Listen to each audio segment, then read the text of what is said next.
If you've ridden bikes in the woods or the forest, chances are you have the Forestry Commission to thank for those trails. Or maybe you have them to blame for destroying your trails. So the question is, should we love or hate the Forestry Commission? Forests are the best place to go mountain biking, in my opinion. The smell of pine, the crunch of leaves under your tyres, and the cushion of loam. But here's the thing.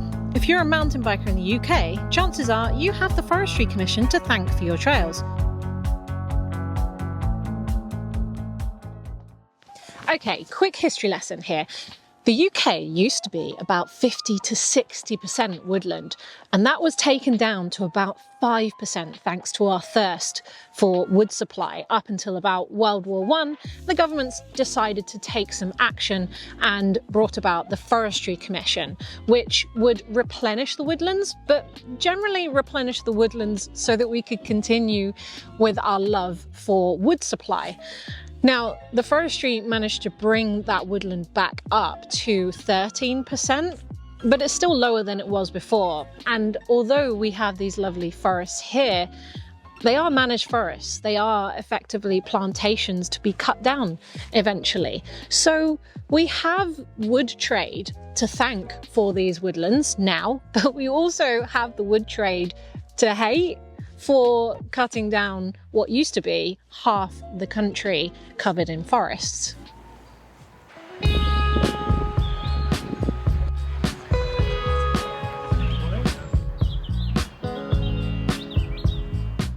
And here's some more conflict, because most of the Forestry Commission forest is non-native, which is great for all year round greenery, but not so great for biodiversity.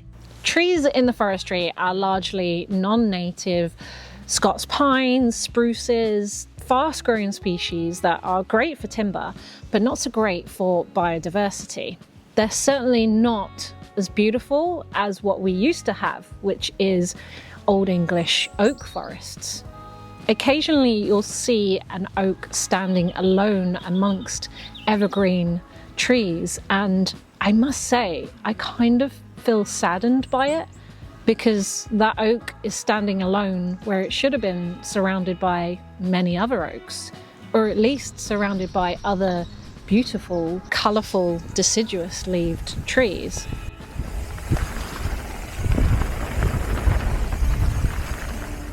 It is what it is at the end of the day. History happened and we are where we are now.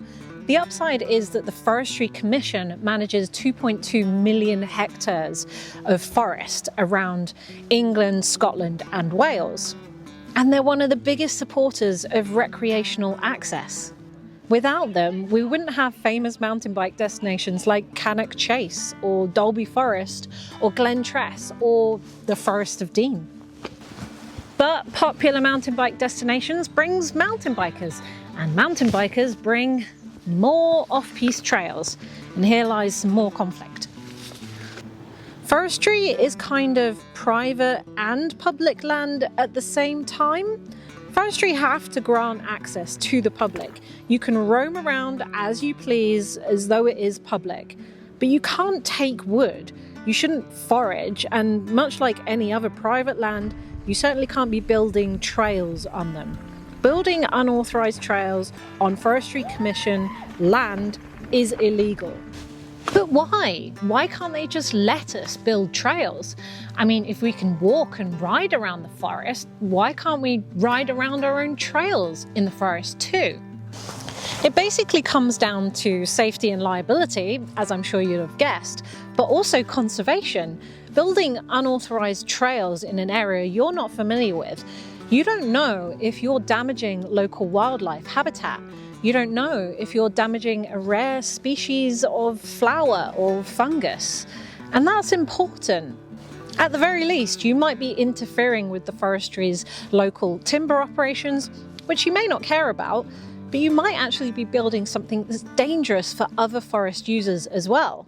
There's an area here in the Forest of Dean, which I won't name because it's full of off-piste trails and they still exist today. But the Forestry Commission turned a blind eye to those trails for a long period of time until one mountain biker came down onto a bridleway and killed a dog walker's dog. That was a really sad event, and it's sad because it meant that all of those trails got destroyed. It's sad because the trail builder didn't think about the other forest users, and the rider who was riding that trail didn't think about any other forest users either. Here in the Forest of Dean, the land is massive. It can't be patrolled at all times, and budding trail builders spring up here, there and everywhere, building on ancient land, disturbing ground nesting birds, or clearing the forest floor, or potentially disturbing rare natural flora and fauna. And the forestry can't label everything as precious. So in the past, it's just been a blanket no to trail building. No trails, ever. But of course, many people have ignored that. So now communication channels have to open up. Here in the Forest of Dean, the Forestry Commission have actually opened up communication to local trail builders so that communication is two ways. It's not so much a complete ban on trails, but an open conversation on where trails will be tolerated and where they definitely won't be. And having that two-way conversation means no one accidentally builds over an endangered species or damages local wildlife or interferes with the forestry. And that means our trails are less likely to be kicked in or knocked down. And we also get a little bit of feedback on consideration for other forest users and how we can make our trails safer for everyone else, not just us riding them. So it stings when your favourite trail is destroyed, but it's not because the Forestry Commission hate mountain bikers. It's because they're managing a whole forest for a different purpose and for many other users, not just mountain bikers. It shouldn't be an us and them. We should be working together to make sure that there is a space for us to bike, but also done considerately of everyone else who uses this place. So, where does that leave us with our question? Should we love or hate the Forestry Commission? I guess the better question is, how do we better work together to go forward into the future? I know that sounds cheesy, but really, we both share a common interest here. We both love the forest and we both want to get something out of it. So it makes sense to work together so that we can collaborate on the best way of doing so for both of us.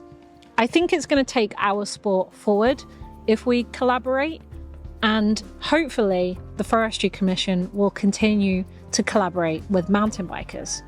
Anyway, guys, do you have any opinions on the Forestry Commission?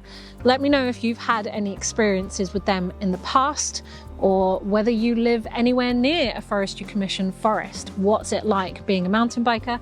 Do you play in the off-piste trails? Do you feel guilty about it? Let me know down in the comments below. I want to hear about it and I want to debate.